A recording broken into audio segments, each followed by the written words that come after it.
Voter మహాశైలందరికీ నమస్కారం. రేపు 13వ తారీఖున మనకి ఎన్నికలు జరుగుతున్నాయి. మన రాష్ట్రం అయితే శాసనసభకి అలాగే పార్లమెంట్కి ఎలక్షన్ జరుగుతున్నాయి. ఓటర్స్ అందరూ కూడా ఎవరికైతే ఓటు హక్కు ఉందో హక్కుని అందరూ ఉపయోగించుకోవాలని కోరుతున్నానండి. తప్పకుండా ఓటు వేయాలి. మీరు ఓటు వేశారంటే మరి మన భవిష్యత్తుని మీరు నిర్ధారించిన వాళ్ళు అవుతారు. మీ ఒక్క భవిష్యత్తే కాదు, దేశ భవిష్యత్తు కూడా కావాలి. ఎందుకంటే ఈ ఎలక్షన్స్ అనేవి మన దేశ భవిష్యత్తుని, మన అందరి భవిష్యత్తుని నిర్ధారిస్తాయి. మనం ఎన్నుకునే ప్రతినిధులు బట్టి ఉంటుంది. అంచేత మీ భవిష్యత్తు ఎలా ఉండాలి, మీరు ఏం కోరుకుంటున్నారు, అలాగే దేశ భవిష్యత్తు ఎలా ఉండాలనుకుంటున్నారు, అది ఆలోచించండి. ఊరికినే ఈ ఓటు దేశ కా పర్వ్ అనేది చునావ్ కా పర్వ్ దేశ కా పర్వ్ అని అంటే ఏదో ఎన్నికల పండగ అంచేత దేశానికి గర్వకారణంగా మన ఎన్నికలు జరుగుతున్నాయని అలా కాదండి.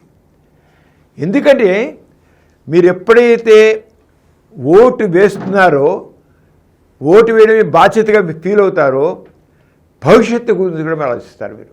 అంచేత ఓటు వేయడం అంటే మన బాధ్యతని అలాగే భవిష్యత్తుని మనం గుర్తించి వేస్తున్నాం అన్నమాట. మనం అంటే మనం ఒక్క వ్యక్తిగతంగానే కాదు, దేశ భవిష్యత్తు మన గురించే కదా, దేశం గురించి కూడా ఆలోచించాలి.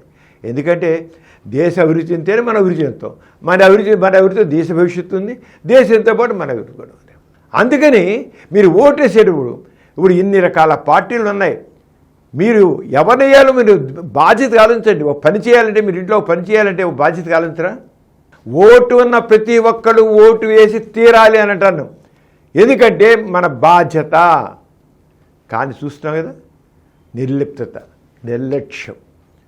ఏం చేస్తుంది రే, మనకేం చేయట్లే కదా, ఓటు వేసినట్టే అయిపోయినట్టే. మన బతుకులు ఇలాగే ఉన్నాయి.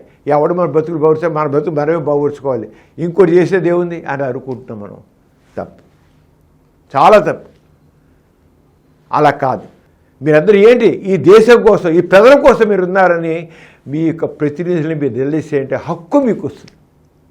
అంచేత ఓటు వేయడం అంటే ఏదో సరదాగా ఓటు వేయడం కాదు, ఏదో పండగ, ఈ ప్రజాస్వామ్య పండగ అంచేత చేద్దాం కాదు.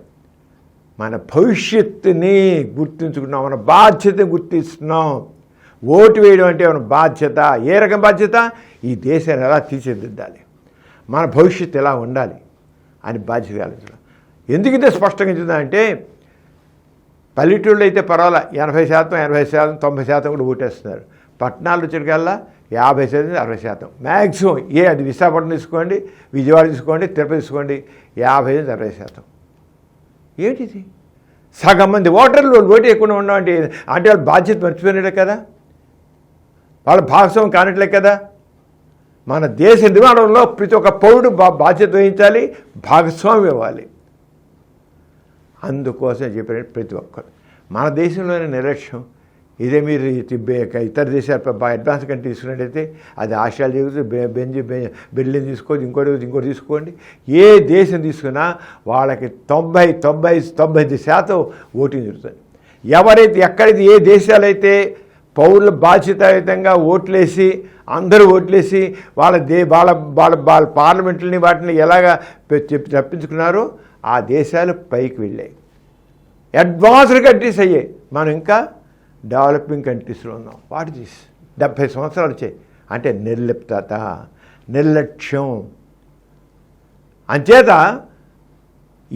ఈ చునావ్ కా పర్వ్ దేశ కా గర్వంగా నేను నా యొక్క దేశాన్ని చక్కగా తీర్చిదిద్దుకుంటాను, నేను పౌరుడుగా నా బాధ్యత చేస్తున్నాను అందట్లుగా వస్తుంది. అంటే బాధ్యత. మీ ఓటు ఇంట్లో కూర్చోకండి, వెళ్ళండి, మీ ఇష్టం ఓటు వేయండి. ఈ దేశ నిర్మాణంలో మీరు కూడా భాగస్వామ్యులు. అందుకే చెప్పడం కోసమే నేను చెప్తున్నాను. మీరందరూ కూడా రేపు 13వ తారీఖున మనం ఈసారి కనీసం 90% చేసి మీరు బాధ్యతగా పౌరులుగానే ఉన్నాను, భవిష్యత్తు నిర్మాణంలో నేను కూడా ఉన్నాను, ఈ దేశ నిర్మాణంలో నేను కూడా ఉన్నానని మనసారా భావించి ఓటేలు కోరుతున్నాను. తప్పకుండా. అలాగే మన ఛానల్లో చాలామంది రకరకాల విషయాలు చెప్పుకుంటూ వచ్చాం, చాలా విషయాలు. ఆయన చేత మీరు అందరూ చూడండి, ఇంకా చాలా చెప్తున్నాం. ఈ 2 రోజుల్లో మీకు ఎన్నో విషయాలు మన ఛానల్స్ చెప్తున్నాం. మీరు చదవండి, చూడండి, అవన్నీ వినండి, మీ బాధ్యత గుర్తించండి, తప్పకుండా ఓటు వేయండి, ఇతరుల చేత ఓటు వేయించండి. అది మా చెప్తున్నాను. మీరు వేయండి, వేయించండి. మీరు వేయలేదంటే మీ బాధ్యతని మీరు విస్మరించినట్ల లెక్క, మీరు ఫెయిల్ అయిన లెక్క దేశ భవిష్యత్తు విషయంలో. అలా చేయని గట్టి చెప్తున్నాను. తప్పకుండా మీరు అది ఓటేయాలని కోరుతూ మన దేశాన్ని భవ్యమైన దేశంగా తీర్చిదని కోరుతున్నాను. Thank you very much.